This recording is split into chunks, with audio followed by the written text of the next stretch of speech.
Thank you, Mr. Chairman. Thank you again, Chair White, for joining us today. Before I ask a question, I wanted to say, just following up on Mr. Cleaver's line of questioning, as a former prosecutor, I certainly appreciate the perspective that you have brought with respect to the no admit, no deny policy. I really do believe that's important to fostering public trust and public accountability in our markets. You all have been your agency has been very helpful to Representative Delaney from Maryland and me in crafting the College Savings Enhancement Act. This legislation would update definitions for the accredited investors and qualified institutional buyers definitions to include state-run prepaid 529 plans. Obviously, they're very important to families who are saving for future college expenses, and I was wondering if you could comment on, A, whether you think it's important for us to encourage that college savings, and then secondly, do you believe that these plans are suited to be considered QIBs and AIs, similar to other plans such as state-run pensions? This is, I mean, obviously the objective is quite important. I mean, I share that.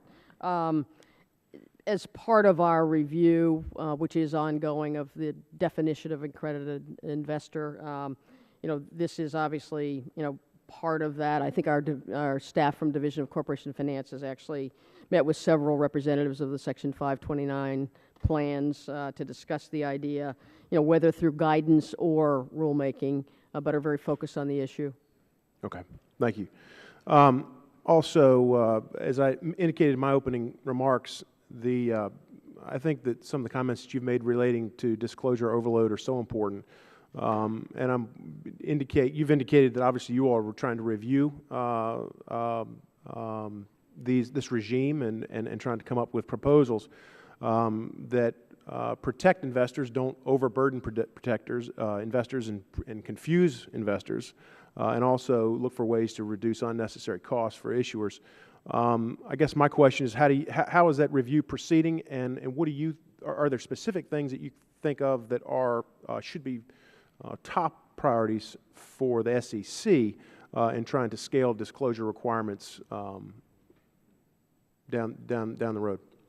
I think that in terms of the status of it is, as you know, our SK report was filed at the end of last year, which really does sort of trace our entire disclosure regime and sort of tease up the issues. Following that, I directed the Division of Corporation Finance to, again, make this a very high priority. I think our director's recently given a speech on this to a gathering in terms of path forward. We're seeking views quite deliberately from all constituents, issuers, lawyers who deal with disclosure, investors, to try to make sure we have maximum information. Obviously, you focus on intelligibility, you focus on unnecessary redundancies, you focus on have we contributed to the issue, by our comment process, which I think is enormously important for both issuers and investors to get good disclosure, but have we kind of perpetuated some of the issues with redundant disclosure or unnecessary disclosure in a particular instance. Overall goal, I mean, I suppose there's more than one, but it's clearly to make the disclosure regime, more effective. More effective for investors, but obviously, to do it in a way that, does not create unnecessary, costs for issuers. Do you have a time frame for aspirational time frame here? It's a large project, let me say. I mean, it's one that I really am committed to getting us through, and we've embarked on this before in the history of the agency, so I don't have an end time date for it, but I also believe there are things we can do along the way to finishing it. So I would hope to see some product coming out of it, I don't know if it'll be, I would hope it would be this year. You'll see some product come out of it, but I can't guarantee that. Excellent. I don't think I have time for another question, so I will yield back the balance of my time. Thank you. Gentleman yield.